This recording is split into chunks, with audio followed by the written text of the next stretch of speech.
नमस्कार, आप देख रहे हैं प्राइम टीवी। मैं हूं आपके साथ आरती तिवारी।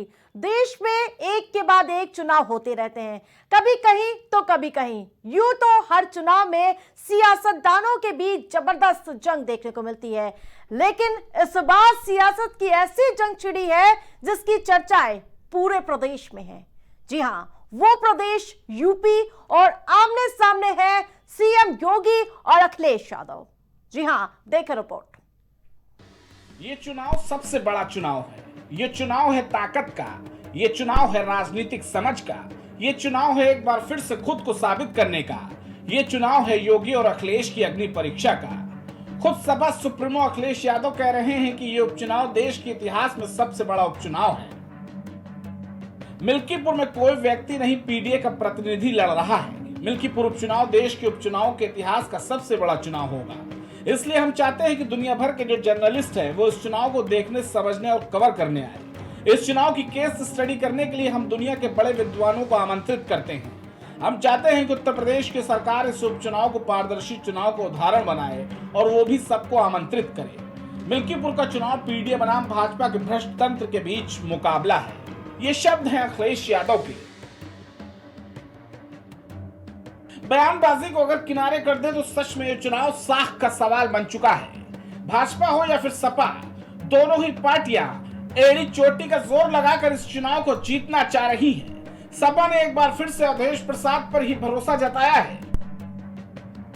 मिल्कीपुर उपचुनाव में का माहौल बहुत अच्छा चल रहा है और समाजवादी पार्टी ने हमेशा अपने हर चुनावी क्षेत्रों में अपनी भरपूर दावेदारी दी है। उसी तरीके से मिल्कीपुर का भी जो उपचुनाव चल रहा है तो उपचुनाव सत्ता शासन का। मैं उम्मीद यही करूंगी चुनाव आयोग से भी कि इस चुनाव को बिल्कुल निष्पक्ष कराया जाए। बिल्कुल जो हमारे पुलिस प्रशासन है उन पे कड़ी निगरानी रखी जाए, और जो भाजपा के कैंडिडेट अनाउंस हुए हैं वो भी, जैसे आज भारतीय जनता पार्टी व्यापारों की पार्टी है, उसी तरीके से उनका भी ये जो प्रत्याशी है वो भी एक व्यापार मंडल से आता हुआ प्रत्याशी है, जो कि मिल्कीपुर विधानसभा का भी नहीं है। लेकिन तब भी भारतीय जनता पार्टी ने उस को मिल्कीपुर से उनको दिया है टिकट। क्या सोच के समझ के दिया है, बिल्कुल इस बारे में हमें पता नहीं है। मगर जो हमारे प्रत्याशी हैं, इंडिया गठबंधन के प्रत्याशी अजीत प्रसाद जी, वो बेजोड़ मेहनत कर रहे हैं क्षेत्र में, और पूरी समाजवादी पार्टी हमारी लगी हुई है, लोगों को ये बताने में लगी हुई है कि आज आने वाला जो समय है वो समाजवादी पार्टी किस तरीके से पीडीए के लोगों के लिए और जनता के लोगों के लिए। भाजपा ने पासी समीकरण को तोड़ने के लिए पासी कार्ड ही चला है, लेकिन अवधेश के खिलाफ पासी कार्ड सफल होता पिछले कई सालों से तो नहीं दिख रहा। साल 1985 से सोहावल व मिल्कीपुर में हुए विधानसभा चुनाव में 8 बार भाजपा व अन्य विपक्षी दलों ने अवधेश प्रसाद के खिलाफ पासी फैक्टर ही अपनाया, लेकिन सफलता नहीं मिली।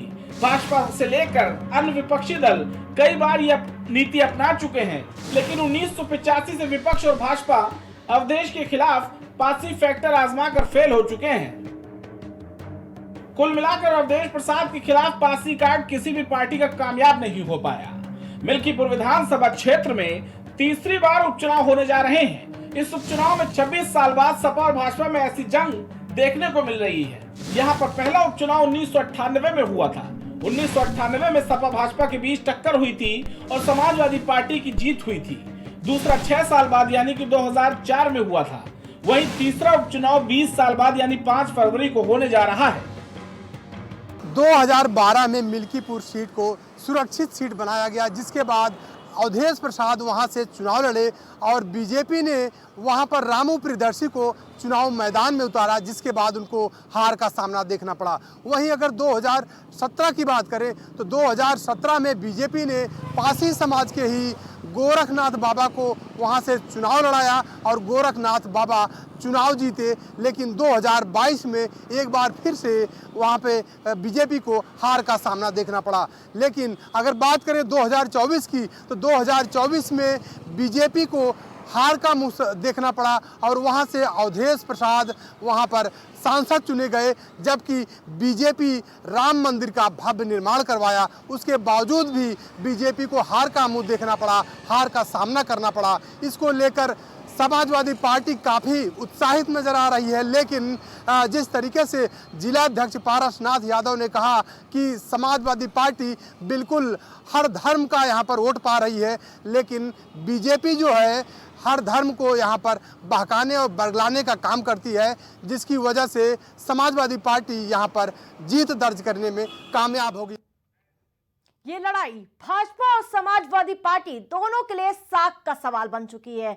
दूसरी तरफ भाजपा की ओर से सीएम योगी ने काफी जोर लगा दिया है। भाजपा ये सीट जीतकर प्रदेश में नहीं बल्कि पूरे देश में अयोध्या भाजपा का संदेश देना चाहती है। मिल्कीपुर सीट यानी कि जो चुनाव है उसको फतेह करके। मिल्कीपुर सीट में है सिर्फ एक सीट की लड़ाई नहीं है, ये लड़ाई है वर्चस्व की, ये लड़ाई है राजनीति के भविष्य की, ये लड़ाई है सियासी हुकूक की, और इस लड़ाई के लिए जान दोनों तरफ से झोंकी जा रही है। सीएम योगी आदित्यनाथ ने खुद इस सीट पर किलेबंदी की है। योगी के ऊपर अयोध्या में कमबैक करने का मौका इससे बेहतर नहीं मिलेगा। मिल्कीपुर उपचुनाव में भारतीय जनता पार्टी एक बड़े मिशन और बड़े विजन के साथ चुनाव मैदान में जा रही है, और ये मिशन है नया मिल्कीपुर, स्वच्छ मिल्कीपुर, विकसित मिल्कीपुर। और इसके लिए मिल्कीपुर में जो खस्ता हाल सड़कें हैं, जो बदहाल वहाँ की व्यवस्था है, उसको दुरुस्त करना भारतीय जनता पार्टी की प्रथम प्राथमिकता में होगा। चाहे ग्रामीण सड़कों की बात हो, चाहे शहरी सड़कों की बात हो। मिल्कीपुर में जो अव्यवस्था का माहौल विगत कई वर्षों से था, उस पर अब मिल्कीपुर की जनता को वोट करना है और भारतीय जनता पार्टी के राष्ट्रवाद पर आगे जाना है मिल्कीपुर की जनता को। मौका भी है, दस्तूर भी है और दोनों तरफ के रणबांकुरे भी हैं। बीजेपी मिल्कीपुर के लिए कितनी गंभीर है, इस बात से समझा जा सकता है कि नवंबर में 9 सीटों पर हुए उपचुनाव में हर सीट पर 3-3 मंत्रियों को उतारा गया था।